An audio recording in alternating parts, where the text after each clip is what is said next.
All right, we're live.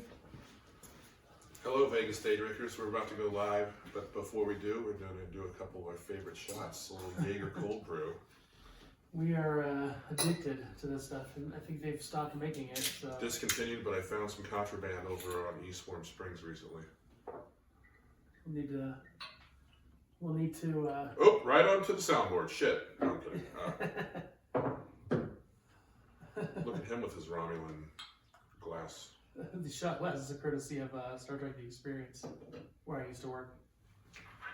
There we go. There used to be, in my old podcast, there used to be a drinking game that we would, anytime Darren mentioned that he worked at Star Trek, he had to take a drink, because it was often.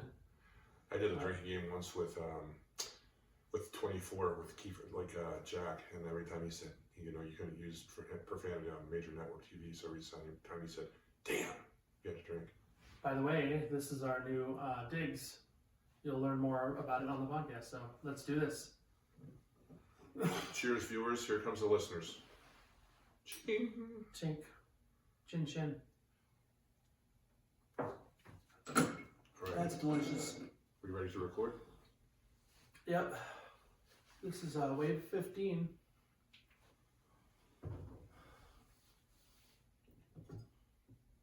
And here we go.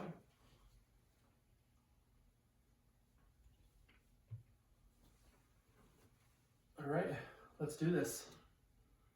Here we go. Episode 12, all of a sudden, just like that. We're going to call this one Adventures in the Desert. Pahrump Mishaps with Less Tread. I'm one of your hosts, Chris.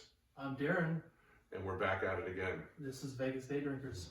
Welcome, sip, socialize, shine. You're shining all right, that's for sure. This week we're going to jump around on a bevy of topics, but we're going to highlight with my quick trip down to Silver Stamp for their 4th anniversary, our little adventure yesterday down to Pahrump to pick up what you see, if you're watching on the video, this new accoutrement that we acquired, the retro-looking Art Deco bar. Yeah, that's cool. The economics of Taylor Swift in the NFL, the passing of Gene Hackman, some of his top movies, and Cheers with a couple other things peppered in.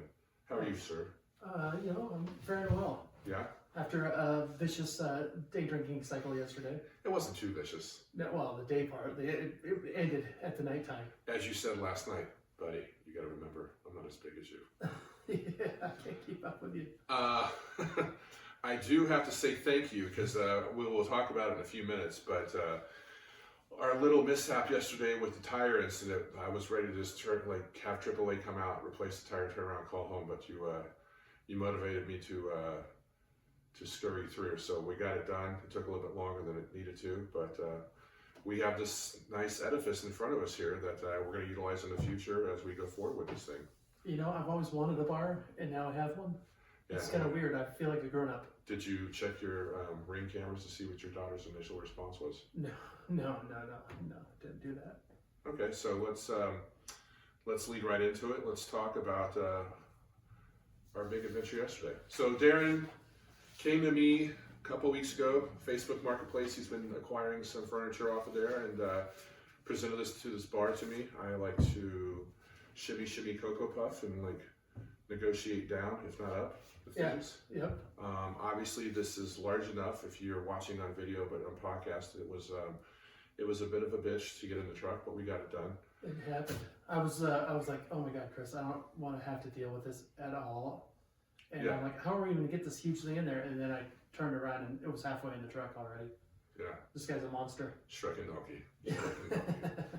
But Facebook Marketplace, neither one of us have a vehicle. We're going to talk about Cybertrucks briefly too in this podcast. But acquiring, scheduling the truck from my father, and then, making the logistics works of getting up to Pahrump, which is an hour from Las Vegas if you haven't been. So just getting all those things, days on, days off, to get this thing. But after about 10 days, we figured it out. Yep. So it's a little worse for wear. It's a little bit beat up, but you know what? It adds charm. It adds character. It does. So, kind of like me, a little beat up, a little bit, bitter, but it adds charm. And kind of like Pahrump, not as aesthetically beautiful per se as Las Vegas, because everything's not, row houses and streets that are north, south, east, west, but there's something to be said about that too. Nice folks. Yeah. We did a couple quick stops because we were up there mainly for work purposes, again, acquiring this, but did have a tire blowout, so that added to the day. A couple hours. Yeah. I mean, and that just kind of misaligned the rest of the day. But we did stop at the VFW. We did stop at the Mountain Spring Saloon. Yep. And most notably from the video that I posted yesterday, we stopped at one of the world famous chicken ranches. The famous, you know. I did not know. I kind of thought, but it's the movie Best Little Whorehouse in Texas is based on the chicken ranch. Yeah, and we learned a few interesting quick details. We were only there for about 45 minutes because we were waiting for the person to get back to the house. Because there was no debauchery other than we stopped in for a drink. Yes, let that be clearly stated, as I've signed the waiver already, that we merely went to the bar just to have a beverage to say that we did it. And that's fundamentally what we did. It was kind of funny because I saw that they offered tours. And I'm like, you know what? I want a tour. And Chris is like, no. But I kind of flexed a little bit. I was like, hey, you know, I'm bigger than you, buddy. Let's do the tour. And so Jean-Claude on down to my left over here, flex. We had a lovely lady from Tennessee show us around and show us the rooms. And I noticed one little thing. There was a picture of Brad Pitt on the wall. Yes. And apparently he's been there. Yes. As at least he will apparently acknowledge it, where there's been several celebrities she said have been there but have not acknowledged their existence. Yeah, they won't kiss and tell. No, or blow and suck. Whatever it is you pay for, I guess. Yeah. A few interesting facts. That one relocated in the 70s, I believe, from La Grange, Texas. And when you say La Grange, Texas, I think of ZZ Top, because that was one of their albums, right? Yes. What was a couple other things, tidbits you took away from there? It just seems Mickey Mouse, you know, like it's all added together. You know, over the years, there's a bunch of double wide trailers, and they keep adding to it. It wasn't the nicest place in the world, but you know, hey, you're not there to enjoy the aesthetics, I don't think. And from what the tour guide told us was, back in the day, they were basically just glorified trailers, because if the law was coming, they literally hitched up and took off to the next town. Yep, see you later. Yeah, and then, why do they call it the Chicken Ranch? Do you recall? I don't remember. She told us it was something to do with it was bartering. Bartering. And, so originally they didn't do it for money; they did it for goods. Yeah, and full circle. I think you told me a statistic last night that, you know, in the world that we live in now, with the cost of eggs, back in the day, eggs were scarcity food item too. Well, up in northern Nevada during the gold rush in That's Carson City, I believe it, or Virginia City, one of the two. The cost of eggs were $3 per individual egg, and that cost in today's day would be about $110, $120. Yeah. So, but I thought it was more funny that we were talking about the chicken in the chicken ranch, and I said, well, now we know who came first. The chicken. Chicken definitely came. I mean, you know, not that I'm a state here that I'm a GQ model, but she was very nice, our tour guide. But I'm like, so how much will they have to pay you? Well, they don't discuss it. They only no, discuss of course it not, and we didn't get to that level. But we did get a tour of the facility. We saw the different rooms. Apparently, what we did not know is Darren's bedroom looks like a dungeon. Joking, Chris. Joking. Oh, okay. But it's more of a Dungeons and Dragons dungeon, and not a like a dominant dungeon. You know what I'm saying? Yeah, they have their different themes. They're very basic. But she showed us the ADA room, which of course I said, "Oh, you guys have a dentist here?" But more so, it's the American Disabilities Act. I get that, but you can't say handicapped anymore. Apparently, even in a brothel. It's I'm sure they've got a lot of those type of people, because you know they just ain't got no game, you know. Do you remember what I asked her? Something about dentistry. Well, no, past that, I asked her if she'd ever had too many disabled Johns, and she's like, not that many. I said, did you tell them that your moves are disabling? Anyway, we weren't even really drinking yet. It was one beer, one shot. Yes. Yeah. But that's the witty banter that Chris and I spew on a random. Yeah. If you can't have sophomore humor, don't listen. That's right. That was a quick stop. Again, we got the bar, and then we proceeded to go to the VFW, because I've not been in the VFW for a long time. I had not been in a brothel ever before either, so tick, check that off the list. It's been a long time since I've been to the VFW. Yep. I've never been in one, and this particular one was apparently done by none other than the John Taffer. Yeah, Rescue 2021. I've got Yeah. a picture. We'll put it on the page eventually. Yeah, it's fun. It was fun. The bartender was super sweet, super nice. Yeah, just good people, you know. And cheap. What was the round? We got a beer and a shot there, and it was only what? 2 pints, 2 shots, $16. $16. You know, you can't do that in Vegas. You might be able to get one bottle of beer for $16. Shout out to Nye County. That's right. That's right. So if you want to come to Vegas and get cheap beer, drive an hour and a half to Pahrump. And then once we strapped down the bar and made our way back over the hump, we stopped briefly at the Mountain Springs Saloon. And yeah, it was neat. It smelled good in there. They had something cooking in there. Yeah, they were doing some sort of street taco or something. So yeah. Obviously the place does very well on the weekends because it's a hangout for bikers that are kind of doing that Blue Diamond ride or just out enjoying all things Americana. You know, There was a lot of dollar bills on the walls. It was very divey. It was very divey. And very much in the vein of Pahrump and the brothel. It looked like it had been cobbled together over the years. It just, you know, it had steps up and down and all around. You know, and we talked about that too when we were sitting there, that, you know, I mean, it's nice to have, you know, everything, sharp lines, clean bathrooms. We get that, you know, but it's like, in the disorder, sometimes it's okay. It's great. I love it, you know, because like you and I were talking this week, you know, there's a couple bars. I'm not going to name which bars, but you know, the corporate bars, I will say they're just completely fake. You know, you like even down to like the woodwork. They have stickers or wallpaper on the bar that makes it look like wood in areas, and even the brick wall is fake. You know, it's just all fake. And Yeah. places like that are full of charm. You know, they had a bowl that was covered in hanging from the ceiling that was covered in dollar bills. Yeah, they had various pieces of bric-a-brac for sure. And we didn't stay long enough for the stories because we were already burning, you know, the candle at both ends. And there's many legendary stories from that bar. Matter of fact, a buddy of ours, Chris and I, a friend of ours, had some kind of incident happen in there. But we'll save that for another day, I think. Let's just say that bar has seen its fair share of bar fights. Yeah. Yes, and some good ones too. So we got back down to the valley. We've moved the bar into our production facility currently, and here we are. Darren, why don't you tell me about a couple pieces you have on your side of the bar? Just a couple tiki mugs. I got this is from Trader Sam's, which is my favorite bar at Disneyland Hotel. If you've never been, look it up. It's amazing. Themed. There's lots of cool tiki drinks and a lot of effects throughout the bar. So any given moment, there's windows. The volcano can erupt. There could be a shipwreck. You could have that sinking feeling if you're in particular seats. This is just a tiki mug I got from Hawaii, and then I have a pint glass here from Cheers Las Vegas, which was shut down after 9/11, and it was it's kind of a replica of the TV show. They had a fake Norman and Cliff sitting at the edge of the bar. Okay.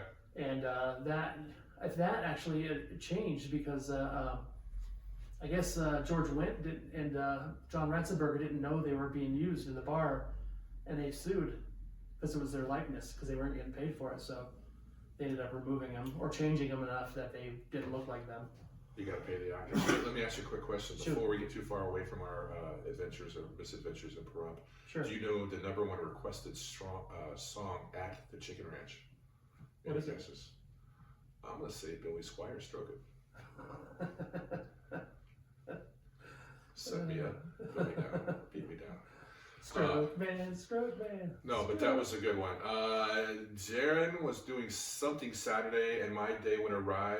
We both work at the airport, so Darren's over at A Gates, I'm in C Gates. If you want to meet us in person, just be kind. Rewind. That's an old VHS joke. But Silver Stamp, which is one of our favorite spots. It's not on the Strip. It's not on Fremont Street. It's a freestanding building that was started 4 years ago by Rose Signor, if that's how you say her last name, and her partner Andrew. And they have an eclectic staff, and they were celebrating their 4th anniversary. I believe I was reading that they had, since they've opened, they've had over 1,700 different beers on tap. It's a very eclectic. It's a very what's the word I'm looking for? It's a very well thought out beer menu. They traveled the world for 9 months, mostly in Europe, to gain more knowledge than they already had. So in every I think every inch of that space, once you walk in there, it's everything that you want in a bar. It's community, it's well thought after, it's taken care of. You can feel the pride as soon as you walk in the room. And me being a merch guy, hint, hint, had to go down and get my hoodie. Speaking of merch, Mm-hmm. we're gonna get some eventually. Oh yeah, One of these days. that's in the cards. So I don't keep branding Sip Socialize Shine because I just like saying S words. So it was their 4th anniversary. Yep. And you bought a hoodie, obviously. I bought a hoodie, and I think I have another hoodie on reserve. They had a really cool one for Christmas. Yeah. That I wanted to get, but they only had XXX, and I thought of you, but I didn't think of you too highly. I mean, I'm not a WWE fan, but thank you. They did, for the first time, add a cask pour system, so now they have the ability to pour like cask pour. So, Really? Obviously, there's no gas powering it, so you got to have a strong arm to pump that through. Really? Yeah. Cool. What did they have on it? It was, it was an English bitter from England, so Really? it was very low ABV. So again, most of the New World, as we call it, are not used to those type of beers. But if it's your palate likes that, they did that at Todd English Pub at City Center a long time ago. They had like 3 on, and so that was one of their little gimmicks. That and the Kobe beef hot dog for $18. Yes. And then they also had, you remember they had the hourglass to where if you could drink the beer in less than the time of the sands, your beer was free. Yeah, Neil Burns frequented that place. Did he? Our old boss, yeah. He could drink a pint of Guinness in about half a second, maybe 1 second. Yeah. Also, did you see, Rose came from Atomic Liquor, and unfortunately, it's kind of all over the local news this week about the bartender that was shot and killed in downtown back around Valentine's Day. So that's a bummer. I guess they arrested 2 people. Did you hear that? Yeah, and then I was just, when I was doing some research this afternoon, there was actually a gentleman in the passenger seat. Really? So they had played the 9/11 emergency call. Really? Yeah, pretty crazy. That is nuts. So did the guy survive, or did they both die? Didn't shoot him. Shot 2 times through the driver's side window, from my understanding, and the gentleman wearing hoodies and masks. So it's all just. It just doesn't seem. It just seems stupid and unwarranted. I mean, of course it does. Yeah, she was young, 29 years old. Yeah, 29. Had a daughter, I believe. They did have a benefit for her on Sunday, and all proceeds went to the family. As far as I wasn't able to attend it, but I would have loved to have. Yeah. If you guys are watching some of the video that will eventually go on YouTube too, Darren talked about his 3 tiki mugs. I brought over the Mulebach serving tray, which has a little bit of nostalgia for me. Mulebach was a brewery in Kansas City back in the day, which is where I'm from originally. I think most people know that. And if you don't, I'm originally from Kansas City. But this, when my last grandparent passed, my Grandma Marion, used to, on Sundays when we'd go over for dinner, she would prepare everyone a cocktail, if you will. And this was the tray that either she brought out the drinks by herself or had me carry them for her. So maybe a prelude to what my life would become. Service. It's very nice. Yeah, so I've had that. When she passed, my parents asked me, what do you want from her home or whatever? I said, I only want one thing, and that's the thing. That's it. I've seen it before at your house. It's pretty cool. Yeah, so. How old is that? Oh gosh, I mean, I think Mulebach went out before 1950, so it's got to be getting close to 100 years old. Wow, that's cool. Yeah. So I wonder, because I have some, like where I'm from in Seattle, we had like Rainier Beer and Lucky Lager. But I don't know if that was national or not. Olympic or Olympia. Remember Olympia? Yep. Yeah, those old school. I wondered how many local beers that we've lost through time that I might not even know about. Something to discuss in the future, Yeah, I mean, and then obviously some of it, the resurgence is going back and finding those old recipes, and kind of revitalizing the brand, or at least doing a tip of the cap. Yeah, they're bringing a lot of them back. And circling around to Silver Stamp, I think that's what they do too. Is obviously a lot of the swag in there on the walls and everything is. They probably spent a small fortune on eBay buying retro beer signage, etc. I bet that beer wall's cool. It is. It's awesome. And for those of you who don't know, Silver Stamp is designed to look exactly like a bar that you would have walked into, circa 1970, around there. Yeah, it's It's your Midwest Grandpa's beer bar. It's paneling. There's no exterior signage other than their logo on the door, and that's just a sketch. So it's just a very nondescript 70s office building that her former boss leased her when he acquired some land down there 5 or 6 years ago now, I guess. And we are by no means getting paid by Silver Stamp. It's just something we love, much like this podcast, because we socialize shine. All right.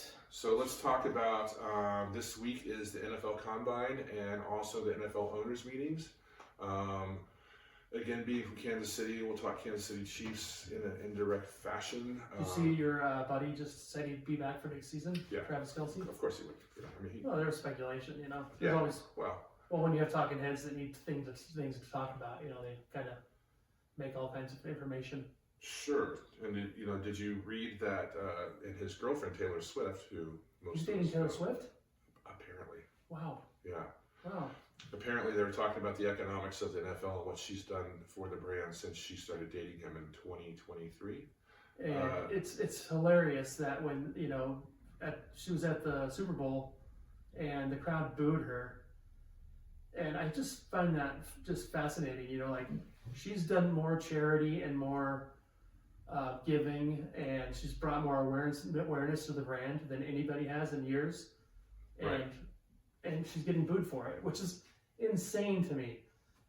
She's I don't know. It just doesn't make sense to me. But I get it. You want to watch football, you don't want to see Taylor Swift, but...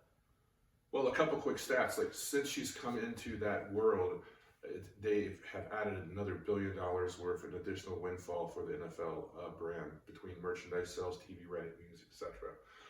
As they talk about the salary cap going up almost $30 million this year per team, fundamentally a lot of that is because of her. So I think it's the largest salary cap increase ever in the NFL because there's just more people aware, which ties into the NFL's branded TikTok alone has grown more than 50% with the female audience since last year. Wow. Yeah. And then another quick stat, Travis Kelce's Instagram, his personal Instagram, has grown from previous to dating her 2.7 million to 6.7. So that's a 4 million user uptick just for him. I think Travis should come on our show. We're pretty big. Do you think we could get him, Chris? I mean, he's Big Yeti. Why not? Yeah. If you don't swing for the fences, why step up to We should invite Travis to do the day drinking thing with us. Oh, Travis. He'll crush it, and they've got their brand too. So yeah, and he's a lot bigger than me. He might be bigger than you, so he might be able to outdo you. Yeah, I mean, he could help us move the bar. Jason Kelce could. He could. Yeah. That'd be perfect. I'd love that. Bear hug. So yeah, you've got the NFL Combine and all that, and the NFL machine never really stops.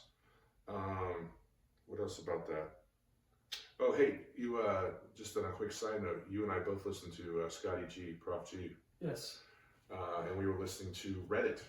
Yes. Or as a potential news source for podcasters and Netflix and some of the mediums that aren't currently on the platforms.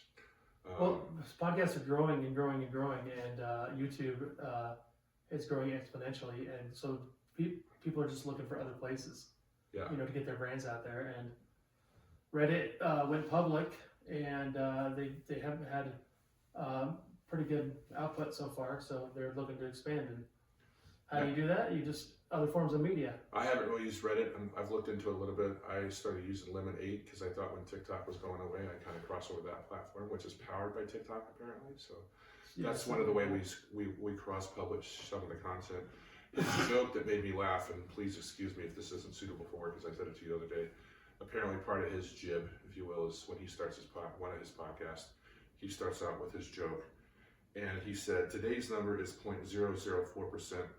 That's the chance of being born with a genetic mutation that allows you to sleep less than 6 hours each night without any ill effects. True story, I had 6 hours of straight sleep.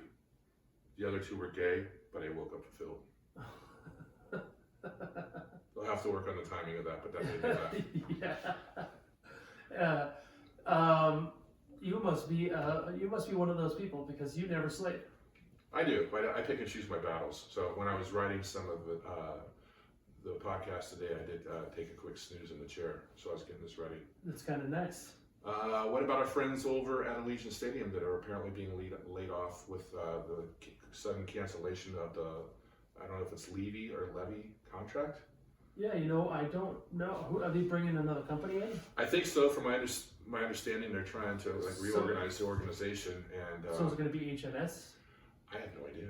Because that's usually the HMS or Levy are the two big ones. Yeah, I have no idea, but there is a big rugby event at the stadium this weekend, early March, and then there's something at the end of March, and then from my understanding, it's kind of more of just a paperwork thing. Most people will be rehired and reclassified, but again, it's a pain in the patootie. So does that mean, being in the union, is that would you retain your status, or you lose that? Status being what position you are in hiring. So the first person hired would be number one, and then obviously so on. I don't know. I mean, talking to our Adam Schefters that are within the environment, it's kind of just gone all up in the air right now. I mean, who knows? Right. Who knows? That's for bigger fish to fry than me. I just find it interesting. I don't know if it might be like a union breaking tactic. Who knows? No idea. Yeah. Did you see that terrific actor, longtime stalwart Gene Hackman passed yesterday? I did. Yeah, that's crazy. Yeah. So he was 95 though. I mean, it's. But did you see that it was him and his wife and his dog were all dead in the house? Yeah. And at first they said there was nothing fishy. It looked like natural causes, but then now they're saying it could have been gas related, like a carbon dioxide leak or something, or a gas leak. Yeah. I mean. But then now they're saying that there was like a door open and some things removed or something like that. So I didn't see that. I saw potential carbon dioxide thing, but the obviously him, his wife, and plus the dog. I mean, like every story, it's always yes, it's very sad about the humans, but oh my God, not the dog. I could go on a rant, but I'm not going to for your sake. What's your favorite Gene Hackman film? I mean, for me, obviously Superman was classic. Lex Luthor, his Lex Luthor was amazing. But probably Hoosiers. Yeah, I used to watch that movie. I probably watched that movie 20 times. Norman Dale. Yeah, it was such a good movie, such an inspiring movie. A misunderstood character that had issues in his past in a small town Indiana, and what says fun like Hickory and Olatic. It has a very kind of Ted Lasso-ish kind of feel to it. Like the oddball moves to. Yeah. So. Yeah. Such a great one. And perhaps early day drinker was Dennis Hopper's character Shooter in that film. Yeah. So he had some problems. But I need to rewatch that movie because it's so long that I don't even remember a lot of it. So, my friend Roland, do you remember Roland from McMullen's? I do. Roland tragically passed in a terrible incident, but he was a funny guy. He always had a pint of Guinness and always had a great attitude. But he used to say, I love getting old because I can watch the same movie I watched 100 times and I don't remember it because I'm just getting old and I forget all of it. Yeah, I mean, I would concur. I mean, obviously his bit is Lex Luthor and Superman. Yes. I think. Oh, the other one is the hunt, not the Hunt for Crimson Tide. Yep. Yeah. His speech to Denzel Washington about horses, Limp Stallions. Yeah. I posted that this morning, and then with a couple friends in the circle, sent a couple group texts. So those are two of my highlights. I mean, obviously he's known more so from being recognized by his peers, the French Connection back in the 70s, and then in the early 90s, Unforgiven. So those are a few of the big ones. I mean, you got Crimson Tide, like you said, Enemy of the State, Superman,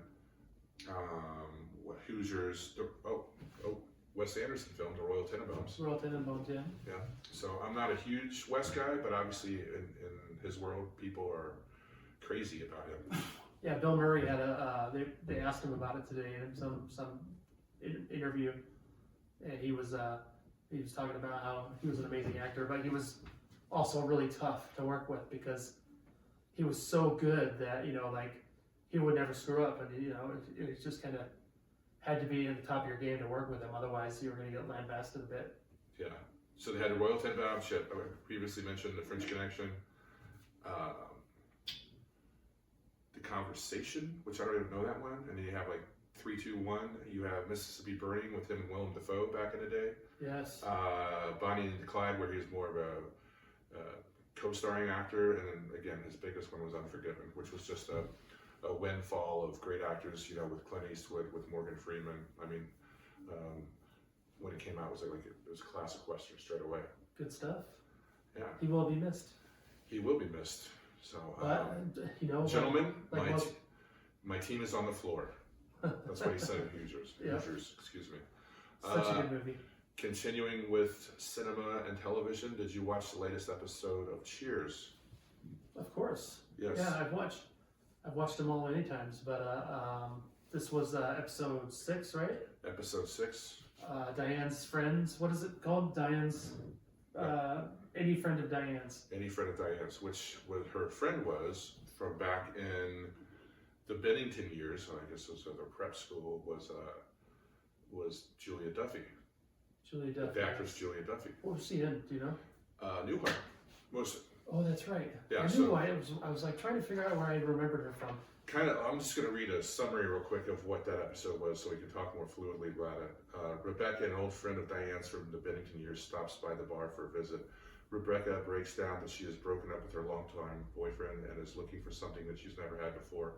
A foolish night of unbridled passion with a man of peasant stock, tall, dark, and handsome, and most importantly, unintellectual. Although Diane knows that the description fits Sam to a T, she doesn't mention it to Rebecca. However, Sam appears, and Rebecca knows immediately he is what she is looking for. Diane confides to Sam that Rebecca is at a vulnerable area. However, Sam goes off with her anyway for an afternoon tryst.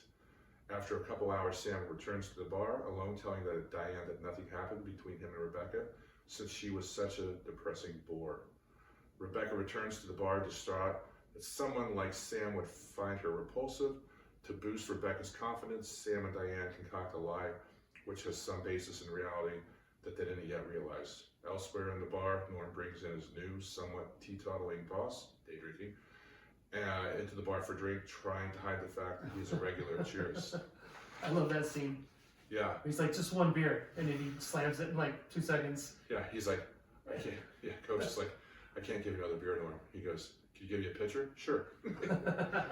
And then when the boss was like, I can't stand people that can't control themselves, and he's like, takes the cup and he hits it on his palm and licks his palm, trying to get the last bit of beer out of the cup. Right, yeah, that was, revisiting this, I noticed how even just 6 episodes in, how very quickly you had a camaraderie of actors that have gone on to other 80s sitcoms, be it in action or others, like I said, Julie Duffy with Newhart, which had its run for most of the 80s into the early 90s. Yeah. You already had Fred Dwyer from a couple episodes back. You haven't really, Cliff hasn't even really come to the scene yet. And as we were talking the other night, of all the, was it 292 episodes or whatever it was through the 13 seasons, every episode was Sam, Rhea Perlman, Carla, and Warren, right? Yep. Am I missing one? Yep. Yeah. Because and Coach always steals the show for me. Like, I just love his character. He's just so much fun. He's just kind of aloof. But I was gonna say, the character, her friend that comes in, just literally like throwing herself at Sam. I was just kind of like, I don't know if you could get away with that nowadays. Do you think? Yeah, no, not at all. Just the way she was like, yeah. I mean, who doesn't want a woman throwing herself at him, right? But at the same time, which is a plug for the Chicken Ranch.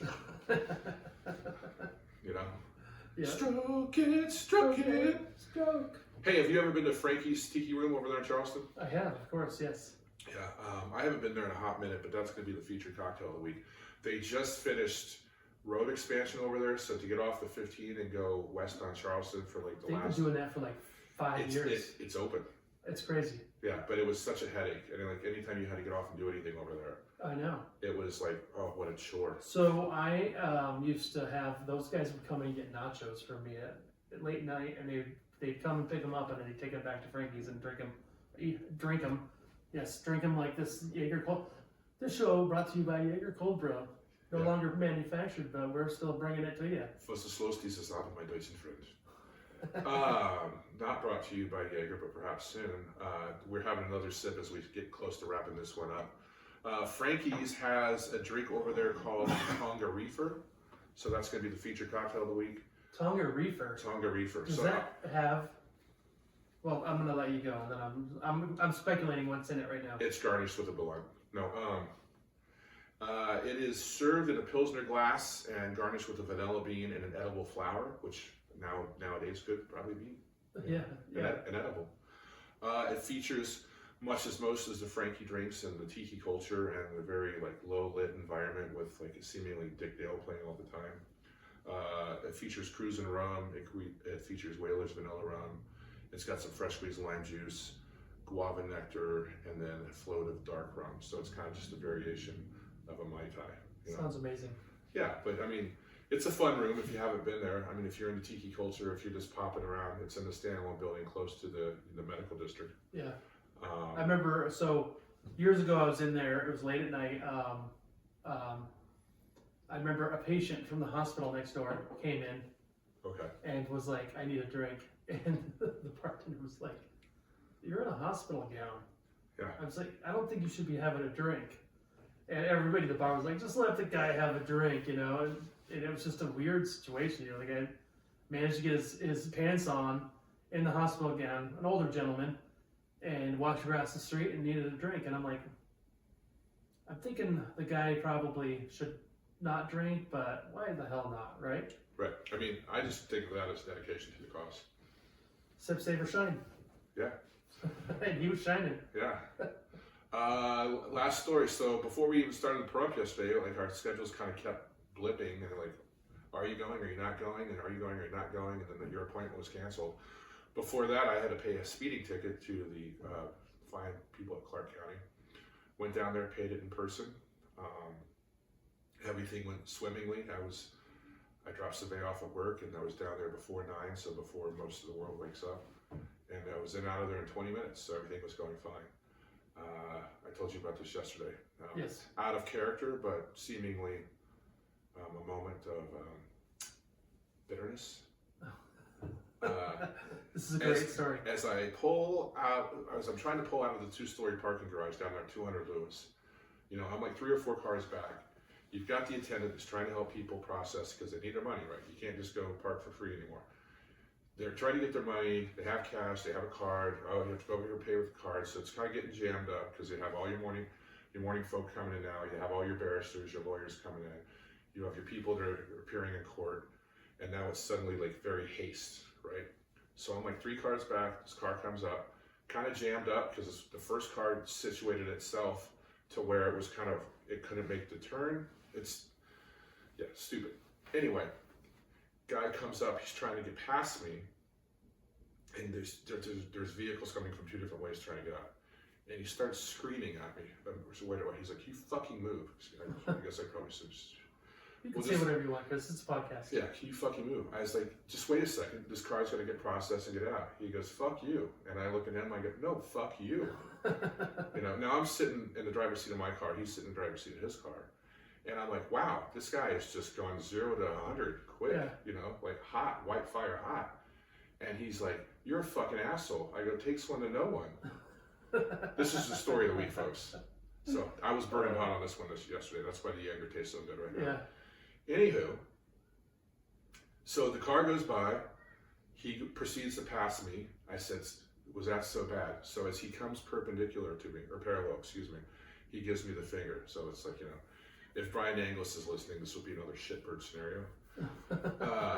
And he passes me, but as he pulls past, he goes, I watched him in the rearview mirror now, and he takes his hand out and physically hits the back of my car. What a dick. Couple punches. And I'm like, this effing guy. I wanted to get out of the car and go beat him and throw him off the bridge. You know. You should have. No, I shouldn't have, because I thought to myself, there's probably 13 cameras on me, and there's all these lawyers that as soon as I did something violent would have been, here's my car, call me. Yeah. You know? Yeah. So I leave the parking structure. I'm just like, I tell the parking attendant, I'm like, wow, people are really nice down here. And he goes, it's something every day, man. It's something every day. Not that provided solace for me, right? So now I'm driving down the street, and I'm like, I got to do something. So I'm gonna here's my thought. I'm gonna go get his license plate number, and I'm gonna call one of my friends in Metro and get his name and file like a civil against him, just to make his day shitty, right? Yeah. So he gets that notification in the mail, like what I do, because I'm my own witness, right? Yes. Well, this douche canoe doesn't have a license plate on his car. Oh God. No license plate. So what am I gonna do? Well, is it the pen or the sword that is mightier? Well, the sword is probably not a good idea in this instance. Well, it might have been, but Yeah. Put a little stabbing in his car. Sure. Did not do that, mind you. So I had a notebook in the back, same notebook that I write some of my notes for this very podcast. And I left a note on his car. And what did that note say, Darren? I will remind you. Yes. Please remind me. I remember, but I don't want to say it for you. Obviously, your level of patience is the same as your penis size. You fucking cunt. Have a nice day. I'm sure that made his day. Sure. So he's going in to pay his fine, then he has to come after this because he probably knew exactly who it was, but I'm long gone at that point. Oh, man. Well, the guy's probably already pissed off because he's going to pay a ticket too, and he just kind of took it out on you. We're all in the same situation. I just had to pay a $450 ticket. I'm not super excited, but it's done. Yeah, exactly. So much ridiculousness. It is. So you guys, we're not saying drink for anxiety, but maybe just have a drink to take the edge off sometimes. Yeah. And that's a good wrap up. Don't forget to sip, socialize, shine, and we'll see you next week. Take care.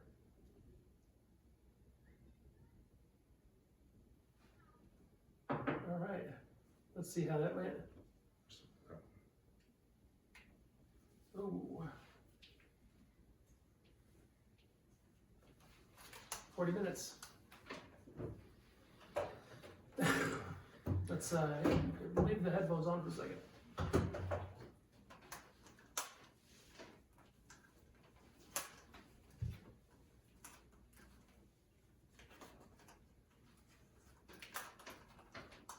Yeah, it sounds like there's a reverb, there's an echo.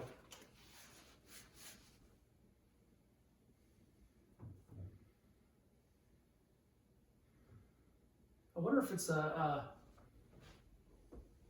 it sounds good though, but it just had that echo. Well, maybe if I put it in the